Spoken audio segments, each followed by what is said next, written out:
Hello everyone, myself Sarika Gautam. Welcome to official YouTube channel of Bansal academy.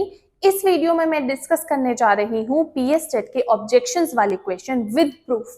इससे पहले मैंने एक वीडियो बनाई थी जिसमें मैंने करेक्ट आंसर्स बताए थे। इस वीडियो में हम प्रूफ्स की भी बात करेंगे। तो सबसे पहले जो हमारे पास क्वेश्चन है वो है सीडीपी का question number 12। The concept of zone of proximal development is given by. तो इसका करेक्ट आंसर था वाइगॉट्स्की, जैसे मैंने पहले भी बताया था, और जो पियाजे है वो इसका इनकरेक्ट आंसर है। तो इसका रेफरेंस जो है वो हमने लिया है educational psychology by Anita Woolfolk book से।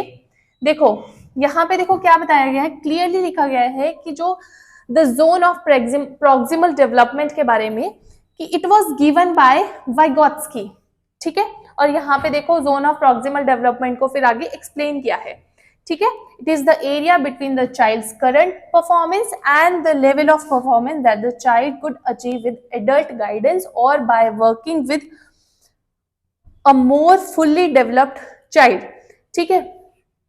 तो बेसिकली ये था इस क्वेश्चन का आंसर, ठीक है, और ये है रेफरेंस बुक से, ठीक है। उसके बाद देखो नेक्स्ट क्वेश्चन है आपके पास, question number 108। Which activity would best develop a student's reasoning skills of geometry.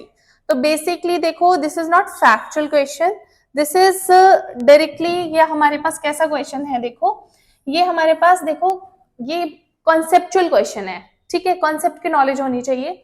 इसमें देखो जो फर्स्ट थ्री आपके पास ऑप्शंस हैं ये टोटली आपके पास लोअर ऑर्डर थिंकिंग के जो पॉइंट्स है, देखो memorising geometric formulas, solving multiple choice question, copying solutions from board, ये टोटली आपके पास क्या है, लो ऑर्डर थिंकिंग के क्वेश्चंस है, ठीक है। तो क्या है बेसिकली इन सब में से जो बेस्ट सूटेड, इसका जो बेस्ट जो इसका आंसर है वो क्या है, justifying why two triangles are congruent using geometric postulates, ठीक है। अगर स्टूडेंट की रीजनिंग स्किल्स को इंप्रूव करना है, डेवलप करना है, तो हमारे पास यही आंसर जो है हायर ऑर्डर थिंकिंग का क्वेश्चन है, ये यही आंसर इसमें बेस्ट सूटेड है, ठीक है। उसके बाद देखो हमारे पास क्या है, नेक्स्ट क्वेश्चन है आपके पास, देखो a child studying in class 4th, इसका जो रेफरेंस है वो ऊपर लिखा है, कोई बात नहीं। अभी देखो क्या लिखा है, a child studying in class 4th exhibits difficulty in reading, recognizing patterns, telling time, measuring etc, ठीक है। This learning difficulty is named as. तो देखो यहाँ पे क्या पूछा गया है कि एक कोई बच्चा है वो 4th क्लास में है, ठीक है, उसको रीडिंग में प्रॉब्लम आती है, पैटर्न्स को रिकॉग्नाइज करने में प्रॉब्लम आती है, टाइम को बताने में प्रॉब्लम आती है और मेजर करने में प्रॉब्लम आती है। तो इस डिफिकल्टी को क्या बोलते हैं, तो इसका आंसर की में जो आंसर है वो है suffering from dyslexia, which is incorrect, ये गलत आंसर है। इसका करेक्ट आंसर है सफरिंग फ्रॉम डिसकैल्कुलिया। तो डिसकैल्कुलिया में क्या होता है, बेसिकली मैथ्स रिलेटेड प्रॉब्लम से क्या आती है, मैथ्स रिलेटेड जो भी प्रॉब्लम्स होती है वो डिसकैल्कुलिया उस कंडीशन को बोलते हैं। तो अगेन इसका जो रेफरेंस है देखो वो आपके पास है अगेन सेम बुक से। तो देखो इसमें क्या लिखा गया है कि क्या होता है, learning disability in math is dyscalculia, ठीक है। तो यहाँ पे यही चीज एक्सप्लेन की गई है कि learning disability in maths very greatly depend on the child's other strengths and weaknesses. A child's ability to do math will be affected differently by language learning disability or a visual disorder or a difficulty with sequencing, memory और organisation. तो इसमें clearly लिखा है, देखो example से भी बताया गया है, इसमें क्लियरली लिखा गया है कि जो मैथ्स रिलेटेड प्रॉब्लम होती है वो डिसकैल्कुलिया में आती है, ठीक है। इसके बाद देखो आपके पास क्या है, नेक्स्ट क्वेश्चन है, ये मैथ्स का आता है। तो आपका सीडीपी के यही क्वेश्चंस थे, नेक्स्ट क्वेश्चन आपके पास मैथ्स का आता है, बड़ा ही सिंपल सा क्वेश्चन था ये। क्या था इसमें, देखो Mumtaz present age is, Mumtaz mother is 34 years old, ठीक है। जो मदर है, ठीक है, उनकी जो एज है, ठीक है, मदर्स एज जो है वो कितनी है, 34 years है, ठीक है।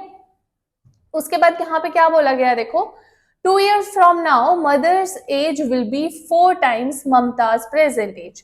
तो अगर हम 2 years के बाद की बात करेंगे तो आफ्टर 2 years मदर की एज कितनी हो जाएगी, 34 + 2 हो जाएगी, यानी कि कितनी हो जाएगी, 36 years हो जाएगी। ठीक है। और यहाँ पे क्या बोला है कि आफ्टर 2 years क्या है हमारे पास कि जो ममता की मदर की एज है वो ममता की एज से 4 times हो जाएगी। यानी कि हमारे पास कि जो ममता की मदर की एज होगी, डायरेक्टली लिख लेते हैं कि जो मदर की एज होगी वो क्या होगी, 4 times ऑफ ममताज एज। ठीक है, ममताज प्रेजेंट एज। ठीक है, प्रेजेंट एज। तो हमें ममता की प्रेजेंट एज बतानी है, तो वो क्या हो जाएगी, मदर्स एज कितनी हो गई है 2 साल बाद, 36। तो 4 इंटू ममताज एज को m ही लिख देते हैं। ठीक है, तो हमारे पास क्या आ जाएगी, m की वैल्यू यहाँ पे 36/4 विच इज 9 years। तो इसका जो करेक्ट आंसर था वो क्या था आपके पास, ऑप्शन नंबर 2, 9 years। ठीक है। इसके बाद देखो, इसके बाद एक और क्वेश्चन था हमारे पास, उसको मैं लिख देती हूँ यहाँ पे। एक और क्वेश्चन था हमारे पास, सिंपली बोर्ड मास वाला क्वेश्चन था, 2/3 multiply by -3/7 minus 1/14 minus 3/7 multiply by 3/5। ठीक है, ये था। ओके, हाँ ठीक है, करेक्ट। तो इसमें क्या होता है, सबसे पहले क्या करते हैं हम, मल्टीप्लाई होता है पहले, है ना। यहाँ पे बेसिकली क्या दिख रहा है हमें कि ये टर्म्स मल्टीप्लाई हो रही हैं। ठीक है, और जो भी आंसर आएगा वो इससे माइनस हो रहा है। तो बोर्ड मास के अकॉर्डिंगली पहले क्या होता है, ब्रैकेट ऑफ बोर्ड मास। तो पहले क्या होता है हमारे पास, ब्रैकेट्स ऑफ होती है, divide, multiplication, addition and then subtraction. Okay, तो सबसे पहले मल्टीप्लीकेशन होगा, तो हमारे पास क्या आएगा, 3 2 6 क्या आ जाएगा, -6/21 माइनस 1/14, 3 3 9 माइनस 9/7 5 35। ठीक है, तो यहाँ पे आप इन सभी का अगर एलसीएम ले लोगे आ जाएगा 210, और इनकी वैल्यूज आ जाएगी -16 -15 -54। ठीक है, इसको सॉल्व करोगे आपके पास ये आंसर आ जाएगा, और ये आपके पास जो एंड में आंसर आएगा वो आएगा -43/70। ठीक है, आपके पास ये आ जाएगा इसका फाइनल आंसर।